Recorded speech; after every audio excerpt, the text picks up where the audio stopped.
우리는 살아가면서 생각지도 않은 어려움을 겪을 때가 참 많이 있습니다. 예상하고 어려움을 겪을 때는 별로 그게 힘들지 않아요. 왜? 예상하고 있으니까. 에휴, 그래, 내가 마음을 단단히 먹자. 또 내가 단단히 무장하자. 그렇게 다 하면 그냥 별로 어렵지도 않고 또 쉽게 오히려 더 좋게 끝날 때가 많이 있어요.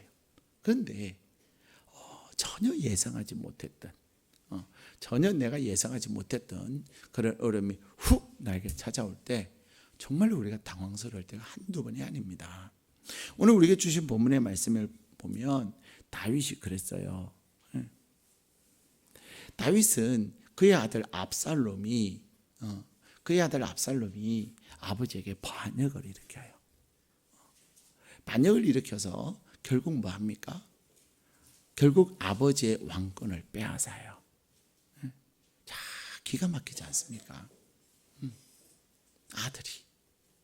아들이 아버지에게 반역한 것도 모자라서 아버지의 왕위를 빼앗고 그리고 아버지의 이렇게 후궁들을 낮에 이렇게 겁탈을 합니다.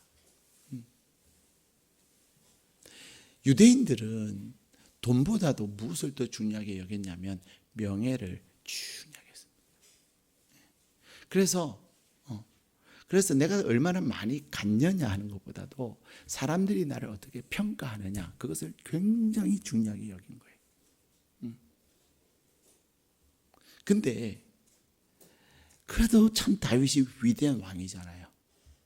다윗이 백성들에게 칭송을 받고 다윗이 백성들에게 존경을 받는 그런 왕이었는데 그의 아들 압살롬이 그의 아버지에게 반역을 한 거예요. 반역을 하다 못해 왕위를 빼앗아간 거예요. 얼마나 지옥적인 거예요. 에이그, 다윗도 별 수 없구나 그런 거죠. 그 다윗이 겪는 수치와 다윗이 겪는 그 모욕은 단순히 아들이 나에게 반역을 했다는 그 이상입니다. 그 이상이에요. 그리고는 결국 다윗은 그의 다윗성에서 쫓겨남을 당해요. 그리고는 아들의 칼을 피해서 하염없이 피난길을 오릅니다. 기가 막힌 거죠.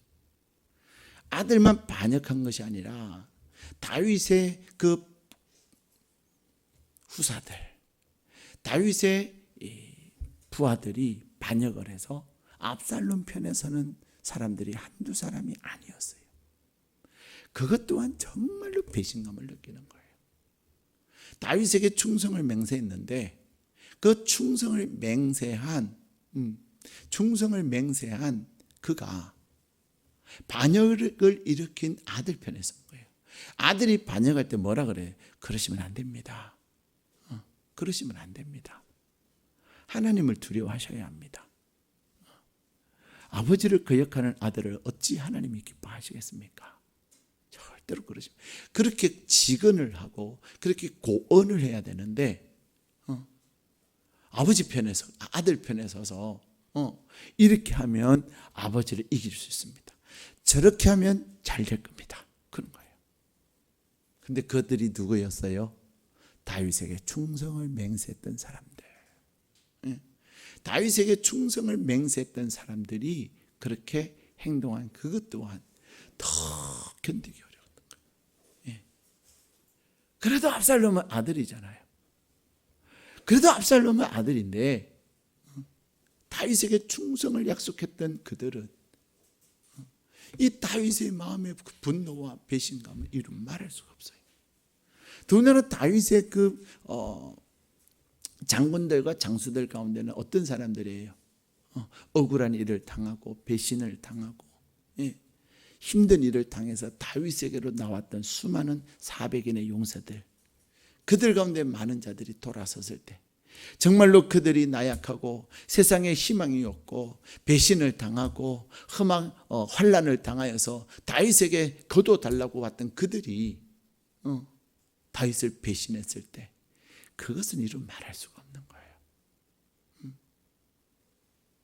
근데 그때에 그런 상황 여러분 좀 느낌이 오세요? 여러분 배신 당해 본 적 있으세요? 그 배신이 너무 커서 그냥 죄송해요. 그냥 죽이고 싶을 만큼. 이를 뽀득뽀득 하다도 모자라서 그냥 막 죄송해요. 막 갈아 마시고 싶은 그런 배신 당해 보신 적 있으세요? 막 잠이 안 오는 그런 분노. 인간이. 그런 상황에 다윗이 처한 거예요. 근데 중요한 것은 그러한 힘들고 그러한 어려운 가운데서 다윗은 무엇을 하고 있습니까? 그가 하나님께 부르짖었다는. 오늘 설교 제목이 뭐예요? 기적의 시작. 기적의 시작. 이 본문은 지난주 목요일에 해야 되는 건데 우리가 지난주 목요일 날 현승원 그 대표의 간증을 듣느라고 한 주 이렇게 늦춰진 거예요. 우리의 삶에는 이 다윗의 삶에는 절대로 반전이 일어날 것 같지 않는 삶이었습니다. 다윗의 사람들의 숫자는 너무나도 적었고요. 반역을 일으키는 자들의 수는 이름 말할 수가 없었어요.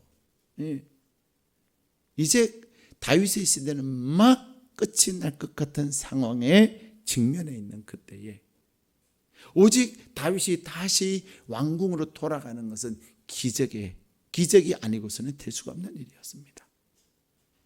그런데 그런 절대절명의 위기 속에서 끓어오르는 분노와 그 견딜 수 없는 그 마음의 고통 가운데서 다윗이 할 수 있었던 것은 바로 하나님을 향하여 기도하는 것이었다는 거예요. 오늘 말씀에 보면은 다윗은 그렇게 우리 1절 2절 같이 읽겠습니다. 시작. 여호와여 내가 주께 부르짖으오니 나의 반석이여 내게 길을 막지 마소서. 주께서 내게 잠잠하시면 내가 무덤에 내려가는 자와 같을까 하나이다. 내가 주의 지성소를 향하여 나의 손을 들고 주께 부르짖을 때에 나의 간구하는 소리를 들으소서. 아멘. 사람들은 살아가면서 힘들다, 죽겠다, 못 살겠다, 너무나도 고통스럽다라고 얘기합니다. 근데 진짜 그 사람이 고통스럽는지 안 고통스럽는지는 딱 두 가지로 나타나요. 하나는요, 너무 고통스러우면요 뭐 하죠? 하나님 모르는 사람들은 극단적인 행동을 해요. 너무 견디기 어려우면. 하나님을 아는 사람들은요 너무 고통스러우면 고통스러울수록 뭐 합니까? 하나님을 찾습니다. 하나님을 찾는데 그냥 찾는 것이 아닙니다. 오늘 다윗은 그렇게 내가 주께 부르짖으오니 나의 반석이신 하나님이여 내게 길을 막지 마소서. 하나님이 나에게 잠잠하시면 나는 어떻게 된다고요? 나는 무덤에 내려가는 자와 같을까 합니다. 나는 무덤에 내려가는 자와 같다는 거예요. 그만큼 이 다윗은 자신의 유일한 희망, 자신의 유일한 소망이 하나님이라는 겁니다. 말로는 어렵다, 힘들다 하지만 하나님을 찾지 않으면요 진짜 힘든 거 아니에요. 견딜만 하니까 안 찾는 거예요. 근데 정말 내가 견디다 못하면요 진짜 죽을 것 같으면요 하나님 앞에 와요. 하나님. 그때가 되면요 돈도 필요 없고요, 그때가 되면요 일도 필요 없고요, 그때가 되면요 하여튼 이것저것 다 필요 없어요. 다 필요 없어요. 왜? 내가 죽게 생겼는데 내가 죽게 생겼는데 돈이 있으면 뭐합니까? 내가 죽게 생겼는데 집이 있으면 뭐합니까? 내가 죽게 생겼는데 차가 있으면 뭐합니까? 내가 죽게 생겼는데 심지어는요 내가 죽게 생겼는데 배우자가 있으면 뭐하냐고요. 배우자조차도 나의 그 고통과 어려움에 도움이 안 될 때가 있단 말입니다. 배우자조차도 평생 힘이 되고 평생 돕는 자도 살아야 될 나의 배우자조차도 나의 힘이 되지 못할 그 순간 다윗은 그렇게 고백합니다. 자신의 다윗의 처지가 형편이 그런 상황이에요. 그때 그는 그렇게 고백해요. 내가 무덤에 내려가는 자와 같습니다. 근데 다윗은 그때에 무엇을 해요? 2절 같이 읽겠습니다. 시작. 내가 주의 지성소를 향하여 나의 손을 들고 주께 부르짖을 때에 나의 간구하는 소리를 들으소서. 아멘. 다윗의 마음에는요, 그가 이제 무덤에 내려가는 것과 같고 하나님이 그를 향하여 귀를 막고 계시는 것 같지만 그는 하나님을 향한 그 믿음을 한 줄기 그 남아있는 그 믿음을 놓치지 않아요. 그리고는 뭐예요? 지성소를 향해 손을 들고 기도한다는 겁니다. 예? 우리 기도할 때 두 손 들고 막 주여 할 때가 있어요. 왜 하는 줄 아세요? 다윗의 이 심정, 다윗의 이 심정으로 하나님 앞에 기도하게 사는 거예요. 다윗의 이 심정으로 하나님을 향하여 두 손을 드는 것은 하나님 나는 행복합니다. 하나님 내 방법 내가 되지 않았습니다. 하나님 내가 가지고 있는 그것으로 내가 해보려고 했는데 그것이 오히려 안 됩니다. 네. 여러분, 돈이 많으면 자녀가 잘 될까요? 돈 때문에 자녀를 망하게 하는 경우가 얼마나 많은지 모릅니다. 네. 이번에 수능 만점 받은 학생 기억나세요? 네. 수능 만점 받은 그 학생 15명이 이번에 수능에서 만점을 받았는데 그 학생 중에 하나가 누구냐면 어머니하고 둘이 사는 아이예요. 그 어머니는 식당에 가서 일을 해요. 식당 가서 일을 해요. 근데 이 학생이요, 고등학교를 가면서 원래는 고등학교를 이렇게 요즘엔 그 특성화 고등학교라고 얘기하잖아요. 특성화 고등학교를 가려고 했는데 선생님이 너 그러지 말아라. 인문학교를 가라. 그래서 그 학생이 인문학교를 가요. 외국어 학교를 가요. 외국어 학교를 갔는데 외국어 고등학교를 갔는데 워낙 애가 똑똑했어요. 공부를 열심히 한 거죠. 근데 성적이 325명 중에 324등을 한 거예요. 예, 진짜 죽고 싶더래요. 그래도 외국어 고등학교 갈 정도면 반에서 1, 2등을 했을 거 아니에요. 근데 내가 꼴찌로 살 거냐, 그러면서 이 학생이요 결심을 하는 거예요. 나 뒷바라지 아니라고 식당 가서 일하는 우리 어머니 눈에 눈물 흘리게 하지 말자. 우리 어머니 눈에 눈물 흘리게 하지 말자. 그리고서 이 학생이요 하루에 고등학교 입학해가지고 고등학교 수능 보는 거니까 하루에 4시간씩 자는 거예요. 여러분, 하루 4시간 자는 거 쉬워요, 어려워요? 진짜 어렵습니다. 특히 성장기에 있는 청소년들이요 4시간 자는 건 진짜 어려운 거예요. 왜? 막 몸에서 세포 분열이 나가지고 막 키가 자라고 몸이 체형이 커지기 때문에 세포 분열하면요 얼마나 몸이 피로를 많이 느끼지 몰라요. 그래서 사춘기 중학교 1학년 초등학교 이제 한 5학년 6학년부터 고등학교 한 1, 2학년까지 얼마나 잠을 많이 자는지 몰라요. 왜? 막 몸에서 막 세포가 움직이니까 그 피곤함이 있는 거예요. 근데 얘는요 우리 어머니 눈에 눈물 흘리게 하지 말자, 그 결심을 하고서는 이를 악물고 공부를 해가지고 결국은 수능 만점을 받았어요. 역사는 지금부터예요. 집이 어렵잖아요. 대기업에서요 어떻게 이 학생에게 장학금 줄까 지금 그 고민을 하고 있어가지고 돈을 주겠다, 학비를 대주겠다고 하는 사람들만 줄 수 있는 거예요. 그게 오늘 제가 본 신문의 기사였습니다. 다시 말하면 돈으로 공부하는 거 아니다 이 말입니다. 요즘 우리는 막 정시냐 수시냐 막 그런 얘기 많이 해요. 뭐 정시를 하면은 뭐 또 돈 있는 사람들이 뭐 고액 가해를 시켜갖고 그렇게 고액 가해를 하고 뭐 1,000만 원짜리 가해하고 뭐 2,000만 원짜리 가해를 해갖고 그렇게 공부를 시키는 애하고 그냥 학교에서 자습회를 하고 비교가 되겠냐? 비교됩니다. 비교됩니다. 물론 어느 정도는 고액화해를 시킨 아이들이 잘할 수 있겠지만요, 할 수 있어요. 예. 왜냐하면 내가 공부를 하겠다는 마음, 해야 된다는 마음과 억지로 시키는 거하고는 결과가 달라요. 예. 또 어떻게 해가지고 대학을 갔어요. 진짜 판가름 어디서 하는 줄 아세요? 대학에서 나는 거예요. 예. 고등학교까지는 부모가 어떻게 해가지고 할 수 있지만 대학 가면요 달라져요. 지가 공부해야 돼요.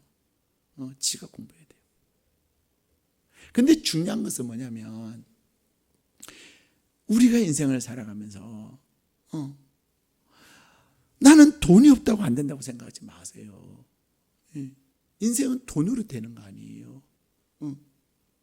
하나님을 향한 나의 마음, 내가 하나님을 향하여 전심으로 하나님을 찾는 그 마음, 하나님을 향하여 하나님 나의 방법, 돈으로 하려고 했던 나의 방법, 나의 어떤 지식으로 하려고 했던 나의 방법, 또 나의 어떤 능력으로 하려고 했던 나의 방법, 사람들의 그 인맥을 통해서 하려고 했던 나의 방법, 그것들을 내가 하나님 앞에 내려놓고 내가 하나님 앞에 두 손을 드는 것입니다. 하나님, 나는 해봤는데 안 됐습니다. 나는 이제 하나님 앞에서 내 방법을 포기합니다. 항복합니다. 그것이 두 손 드는 거예요. 그것이 두 손 드는 거예요. 기도할 때 폼나라고 드는 거 아니에요. 그냥 뭐 남들이 하니까 주여 한다고 하는 거 아니에요. 여러분, 오늘 다윗은요 뭐라고 말해요? 그가 그의 아들 압살롬에게 쫓김을 당해서 피난길에 오르면서 하나님, 내가 하나님을 향하여 두 손을 듭니다. 하나님, 내가 하나님 앞에 항복합니다. 내가 하나님 앞에 항복할 거냐, 내가 하나님 앞에 항복하냐고 버팅길 거냐, 그 선택은 내가 하는 거예요. 근데 오늘 본문에 보세요. 하나님을 향하여 항복하고 하나님을 향하여 두 손을 들며, 그는 두 손만 든 것이 아니에요. 하나님을 향하여 두 손을 들고 부르짖었는데 하나님께서 그에게 어떤 놀라운 일을 행하셨습니까? 우리 7절 말씀 같이 읽겠습니다. 시작. 여호와는 나의 힘과 나의 방패이시니 내 마음이 그를 의지하여 도움을 얻었도다. 그러므로 내 마음이 크게 기뻐하며 내 노래로 그를 찬송하리로다. 아멘. 네? 다윗이 하나님을 향하여 두 손을 들고 하나님을 향하여 부르짖어 기도하는데, 하나님 3절에서부터 5절에는 뭐예요? 도대체 이게 뭡니까 하나님? 기가 막히잖아요. 기가 막히. 여러분은 기가 안 막히세요? 지금 이 상황이? 예? 어떤 분이 그런 얘기를 하세요. 아들이 엄마한테 막 대드는 거예요. 너무 기가 막힌 거예요. 여러분, 부모가 가장 절망스러울 때가 언제인 줄 아세요? 예. 자녀가 부모에게 반항할 때, 대들 때, 그때가 정말로 절망이 되는 거예요. 희망이 없어지잖아요. 다른 사람은 같이 싸울 수 있으나 자식만큼은, 자녀만큼은 뭐 해야 합니까? 아버지, 어머니 하는 거예요. 사실 부모가 세상을 살아가면서 자녀에게만큼 더 많은 사랑을 부어주는 사람이 있겠습니까? 그런 얘기 하잖아요. 부모는 그렇게 섬기지 못해도요, 자기 자식에 대한 마음은요 어마어마하잖아요. 그렇잖아요. 그게 인간의 관계예요. 그래서 내리사랑이라 그래요. 그 모든 것을 다 쏟아부었는데, 나의 전부를 다 했는데, 자녀가 부모를 향하여 대들고 반항하고 그럴 때 희망이 없어지는 거죠. 사실 부모들이 열심히 일하는 이유 중에 가장 큰 이유가 뭐예요? 자녀 잘 키우려고 열심히 일하는 거예요. 어쨌든 자녀들 하나 더 좋은 거 주려고 하는 거 아니겠습니까? 근데 그 희망을 완전히 박살내버린 거죠. 그 상황 속에서 이 다윗은 하나님을 향하여 부르짖으면서 그렇게 얘기하는 거예요. 하나님, 내 마음에는 화평이 가득했는데 그들은 화평을 말하지만 악독함이 있습니다. 하나님, 그들에게 갚아주세요. 나의 이 억울함을 갚아주세요. 막 하나님을 향하여 두 손을 들고 부르짖으면서 그 마음에 있는 그 상함과 그 원통함과 그 분함을 막 쏟아놓는 거예요.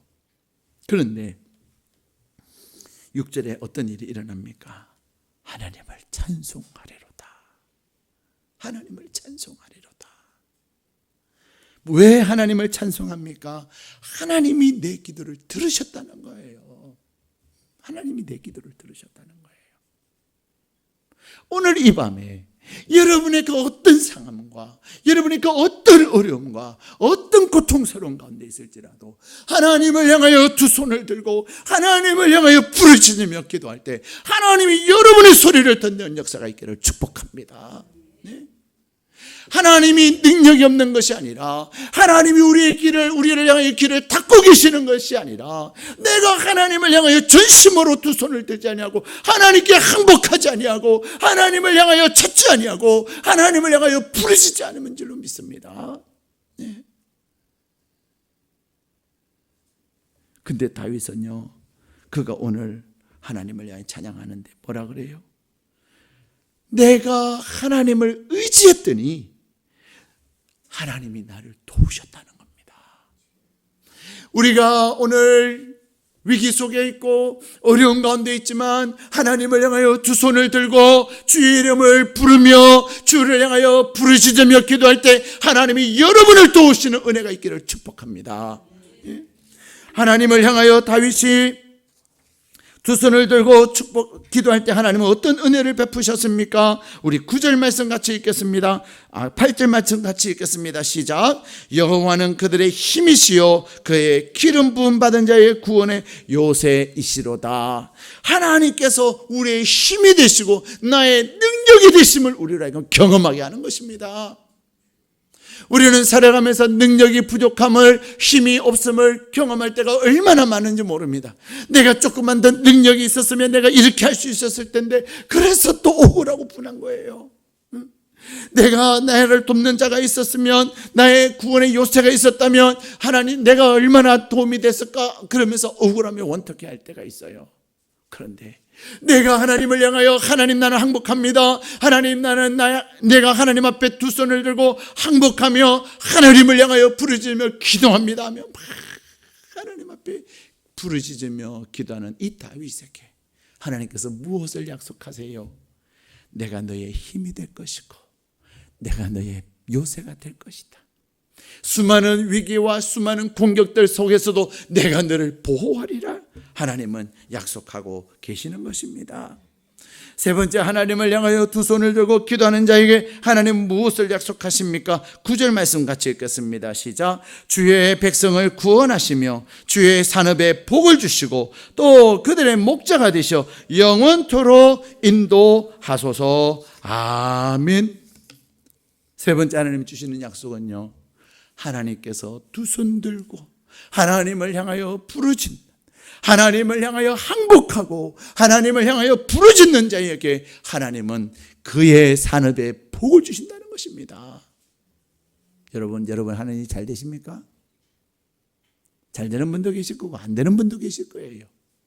여러분, 오늘 하나님께서 이 시편 28편을 통해서 우리에게 주신 약속, 다윗이 하나님을 향하여 두 손을 들고 하나님을 향하여 부르짖었더니 하나님께서 그에게 산업에 복을 주셨다. 이 말씀 붙잡고 하나님, 내가 이제는 오늘부터 내가 하나님을 향해 반드시 기도할 때는 나는 두 손 들고 기도할 겁니다. 내가 하나님을 향하여 부르짖으며 기도할 것입니다. 하나님, 우리의 산업에 복을 주옵소서. 다윗에게 그의 산업에 복을 주셨듯이 나에게도 그 복을 주시기 위해서 나에게 오늘 밤에 이 말씀 주심을 믿습니다. 여러분의 마음이 이 말씀이 믿어지고 확신이 된다면 오늘 아무도 손들지 않아도 여러분 그 말씀 깨닫고 은혜 받은 한 사람이 손을 들고 기도하면 하나님께서 그 사람에게 하나님의 놀라운 은혜를 부어주실 줄 믿습니다. 여러분, 남이 손 안 댄다고 쪽팔려서 나 혼자 손 들면 그런 거 하지 마세요. 남 복 못 받는다고 나도 안 받을 겁니까? 남 복 받는데 나만 안 받을 겁니까? 그는 진짜 바보 같은 소리. 말씀 받고 말씀 깨달은 자가 말씀에 순종하는 것입니다. 내가 하나님의 말씀을 붙잡고 내가 아멘 되어지면 그 말씀 가지고 내가 사는 거예요. 나는 오늘부터 내가 언제든지 기도할 때 주의 이름을 부르며 내가 두 손을 들고 하나님 앞에 내가 기도하리라. 내가 전심으로 하나님의 이름을 부르며 기도할 때 하나님 무엇을 주신다고요? 그의 산업에 복을 주시는 거예요. 해보세요. 1년만 딱 해보세요. 정말로 여러분의 산업이 복을 받나 안 받나? 해보세요. 하나님의 말씀이기 때문에, 다윗을 통하여 주시는 하나님의 약속의 말씀이기 때문에 믿고 순종하는 자에게 하나님은 반드시 역사하시는 줄로 믿습니다. 네. 마지막 네 번째, 하나님을 향하여 이 절대절명의 위기 속에서 이제는 정말 죽을 것과 같은 그런 상황 속에서 하나님을 향하여 두 손을 들고 기도하는 다윗에게 하나님 어떤 은혜를 주십니까? 하나님께서 목자가 되어주시는 거예요. 우리는 하루에도 몇 번 고민할 때가 얼마나 많은지 모릅니다. 야, 어떻게 해야 되냐 이거. 어떻게 해야 돼 이거. 어떻게 해야 됩니까? 어떻게 해야 돼요? 어떻게 하긴 어떻게 해요? 하나님께 물어야지요. 하나님께 물어야지요. 하나님께 물을 때와 하나님께 묻지 않을 때의 차이가 뭔지 아세요? 네. 하나님께 물을 때는요, 하나님께 묻지 않으면 나의 이성이 막 발달해요. 하나님께 묻지 않을 때는요, 내 감정이 또 막 발달해요. 안 되지. 감히 어디서? 네. 하나님께 묻지 않을 때는요, 그게 발달됩니다. 내 안에서 계속 그것이 떠오르고 그렇게 생각이 나요. 근데 그대로 하면 망합니다. 해보세요. 반드시 잘못된 선택을 하게 됩니다. 그렇게 하고 나면 나중에 반드시 후회할 일만 많이 생깁니다. 근데 하나님을 향하여 두 손을 들고 기도하고 주의 이름을 부르며 부르짖을 때요, 하나님이 내 생각도 내려놓게 하는 거예요. 두 손 드는 게 뭐예요? 내 생각 내려놓는다는 거죠. 하나님 안 되겠어요. 미치겠어요. 내 감정 내려놓는 거예요. 그런데 놀라운 것은 뭐냐면 하나님이 주시는 마음이 딱 내 안에 임하면요, 자유하게 돼요. 자유하게 돼요. 그리고 하나님께서 정말로 기가 막히게 인도해 주세요. 근데 그 결과는요, 후회할 결과가 아니에요. 할까 말까 막 그때가 힘들지, 또 할까 말까 하면 나중에 막 이런 생각이 들거든요. 근데 하나님의 마음을 가지고 내가 딱 순종하고 나면요, 순종하는 그 즉시 내 마음에 밀려오는 평안이 확 밀려오고요, 순종하는 딱 순간 그때부터 하나님이 하시는 것을 보게 되는 거예요. 제 경험이에요. 제 경험일 뿐만 아니라 기도하고 하나님의 목자 되심을 경험한 사람들의 이구동성 똑같은 이야기예요. 내 인생이 아닙니다. 내 인생은 내 인생이라고 하면서 내 마음대로 할 때는 반드시 오늘 후회합니다. 근데 내 인생은 내 것이 아니라 하나님이 나에게 맡겨주신 인생이에요. 그러므로 우리는 뭐 하는 거예요? 하나님이 원하시는 것, 하나님이 인도하시는 그 인도함을 받는 거예요. 하나님의 인도하심을 받고 나면 그 결과는 30배, 60배, 100배입니다. 다윗이 그 아들에게 죽임을 당하고 심지어는 아들에게 자기의 생명이 위태하는 그 상황, 왕위가 박탈당하고 자기의 왕궁이 빼앗김을 당하고 정말로 비참하게, 얼마나 비참한 줄 아세요? 사울의 후손이요, 다윗을 쫓겨나는 피난길에 오른 다윗을 보고 조롱했다니까요. 조롱했다니까요. 잘 됐다. 그처럼 모욕스러운 게 없어요. 지금 피난길로는 그 자체도 견딜 수 없는데 적군에게 쫓김을 당하는 것도 아니라 아들에게 쫓김을 당하는 그 상황 속에서요, 견디기 어려운 거예요. 그러나 그 위기 속에서 다윗은 하나님을 향하고 그의 생각과 그의 마음과 그의 모든 것을 하나님께로 방향을 전환하고, 그리고 주를 향하여 항복하며 두 손 들고 부르짖을 때 하나님께서 그의 목자가 되심을 경험하게 된 것입니다. 사랑하는 여러분, 여러분은 지금 어떤 어려움이 있습니까? 어떤 기가 막힌, 나이만큼 기가 막히지는 않지만 정말로 견디기 어려운, 도대체 이게 뭔가 싶기도 하고, 내가 고작 이러자고 내가 이렇게 살았나 싶기도 하고, 그것이 무엇입니까? 근데 오늘 하나님은 저와 여러분을 기도의 자리에 부르셔서 말씀하십니다. 지금 나의 그 위기와 나의 그 고통은 내가 하나님을 찾을 때요, 하나님을 향하여 두 손 들고 주의 이름을 부르며 부르짖을 때이다. 지금의 고통과 죽음의 그 어려움은, 죽음의 그 위기는 내가 하나님을 향해 항복하고 하나님을 향하여 두 손 들며 기도할 때 하나님께서 우리의 힘이 되시고 우리의 요새가 되어주시고 우리의 산업에 복을 주시며 우리의 목자가 되어주심을 약속하고 계시는 것입니다. 이 다윗이 쫓김의 상황은 이제는 모든 것이 끝난 것과 같은 상황인데, 그 상황에서 기적의 역사가 일어난 것입니다. 반전의 시작이 일어난 것입니다. 그것은 무엇입니까? 하나님을 향하여 항복하고 하나님을 향하여 두 손을 들고 주의 이름을 부르며 부르짖는 거예요. 제가 어떤 분에게 소리 내서 기도 좀 해보지요 그랬더니 창피해서 못하겠대. 남이 들으면 뭐하겠니? 어떠니? 그래서 제가 그랬어요. 아직도 모르네요. 아직 안 힘든가 봐. 내가 그랬어요. 지금 내가 죽게 됐는데, 내가 지금 죽을 것 같은데, 내가 지금 죽을 것 같은데 내 기도하는 소리 들으면, 내가 소리 내서 기도하면 저 사람 들으면 나 뭐라고 생각할까? 그러다가 진짜 죽는 거예요. 예. 오늘 하나님은 기적은 있습니다. 기적은 있습니다. 기적은 로또에 있는 것이 아닙니다.